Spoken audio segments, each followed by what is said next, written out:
Hi friends, welcome to Arha Telugu stories. చీటికి మాటికి భార్యని తిట్టే భర్తకు తనంటే ప్రేమ లేదని కుంగిపోతున్న సమయంలో ఆ భర్త ఏం చేశాడంటే, దేవుడు ప్రతి ప్రాణికి ఆయుష్ని తాను పీల్చి వదిలే శ్వాసల లెక్కలో ఇస్తాడట. ఆ లెక్క అయిపోతే ఆయువు తీరిపోయినట్టే. టీవీలో వచ్చే ప్రవచనం వింటూ వంటకి కూరగాయలు తరుగుతున్నాను. పాలు పొంగిన వాసన వస్తుంటే ఓపిక లేకపోయినా కుదిరినంత వేగంగా వంటింట్లోకి వెళ్ళి స్టవ్ కట్టేసి స్టవ్ కడగడంలో లీనమైపోయాను. పొద్దున్నే ఆ ఉపన్యాసాలేమి 20లో 60 లాగా పనులు కూడా అంతే. పాలు పొంగుతుంటే కట్టేయాలని కూడా తెలీదా? బెడ్రూమ్లోకి వాసన వచ్చింది. టీపై మీద కూరగాయలు తరగకు అని ఎన్నిసార్లు చెప్పాలి? కట్టర్ అలాగే వదిలేస్తావు. కడిగి పెట్టాలని కూడా నేను చెప్పాలా? మీ అమ్మ ఏమి నేర్పి పంపించింది? శ్రీవారి మాటలు విననట్టు కాఫీ కలిపి టీపై దగ్గరికి తీసుకెళ్లి పెట్టాను. కట్టర్ తరిగిన కూరగాయలు అందుకుందామని. కాఫీ చేతికి ఇవ్వాలని కూడా తెలీదా? నా చేతులు వనకటం నన్ను ఉరిమి చూస్తున్నా ఆయనకు తెలీదా? తెలిసినా పట్టించుకోవట్లేదా?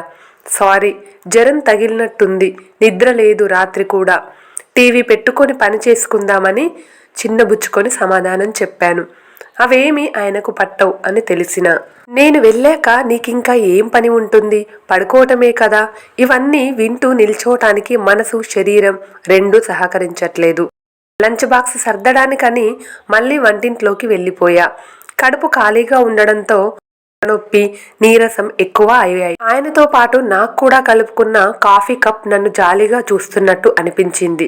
గ్యాస్ స్టవ్ ఉన్న గట్టు మీద. నా సాక్స్ ఎక్కడ పెట్టావు? కాఫీ తాగిన కప్ టీపై మీద అలాగే ఉంది. కడిగి లోపల పెట్టొచ్చు కదా. బ్రేక్ఫాస్ట్ బాక్స్లో పెట్టేయి. వద్దులే, నేనే టేస్ట్ చూసి పెట్టుకుంటా. నా అదృష్టం బాగుంటేనే అన్నీ సరిగ్గా పడతాయి. లేకపోతే ఆఫీస్లో షేర్ చేస్తే నా పరువు పోతుంది. పొద్దున్నే లేస్తావు కదా, కాస్త స్నానం చేసి ఉండొచ్చు కదా. పొద్దున్నే జిడ్డు మొహంతో ఉంటావు. రాత్రి కూడా అంతే. నేను వచ్చాక సింగారించుకుంటావు. ఉద్యోగమా సద్యోగమా? ఏమి రాజకార్యాలుంటాయి నేను వెళ్ళాక? విసుక్కుంటూనే ఆఫీస్కు తయారై బయలుదేరారు. టీవీ షోకేస్ దగ్గర తన బైక్ తాళాలు నన్ను వెక్కిరించాయి. తనకి రింగ్ ఇవ్వటానికి, ఫోన్ తీసుకోవటానికి రూమ్లోకి వెళ్ళాలంటే లేట్ అవుతుంది అనుకుంటూ చకాచకా లిఫ్ట్ దాకా నడిచా. కరెంటు లేనట్టుంది.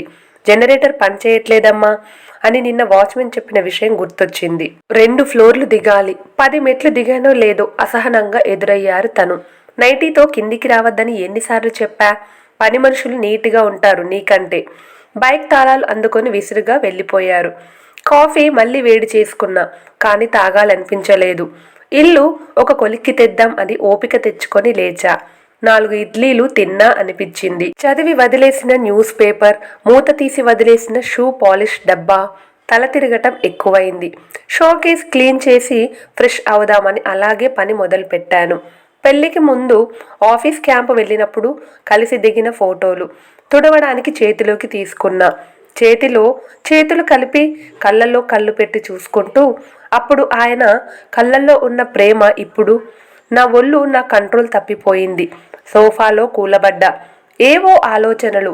బెస్ట్ ఎంప్లాయ్ మేమోంటో 2 ఏళ్ల క్రితం నేను అందుకున్నది. దుమ్ము పట్టినట్టు మా బంధం లాగైనా 1 ఏడాది క్రితం మొదటిసారి తిరుపతి వెళ్ళిన ఫోటో. అమ్మ, నాన్న, నేను, తను. తర్వాత కొన్నేళ్లకే ఒక ప్రమాదంలో నాన్నని, నా కడుపులో బిడ్డని ఒకేసారి పోగొట్టుకున్నా. మళ్ళీ తల్లినయ్యే అవకాశాన్ని కూడా. తనకి ఫోన్ చేద్దాం అన్నా ఓపిక రావట్లేదు. రూమ్ దాకా నడవాలన్నా అలాగే కళ్ళు మూతలు పడిపోయాయి. కడుపులో ఏదో తిప్పినట్టయి మెలకువ వచ్చింది. భల్లున వాంతి వచ్చేసింది. పట్టటానికి తన చేతులు కనపడేసరికి తెముల్చుకోబోయా. ఫోన్ చేస్తే తీయట్లేదు. నా దగ్గర ఇల్లు డూప్లికేట్ కీ ఉంది కాబట్టి సరిపోయింది. ఇప్పుడు పనులు ఎవరు పెట్టుకోమన్నారు? లేవక్లే, కానివ్వు.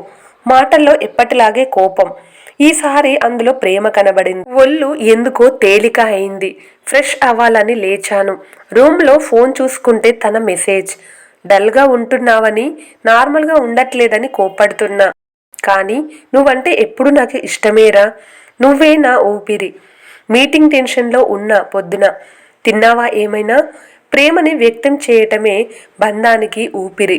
కొందరికి అది తెలియకే చాలా కుటుంబాలు విడిపోతున్నాయి.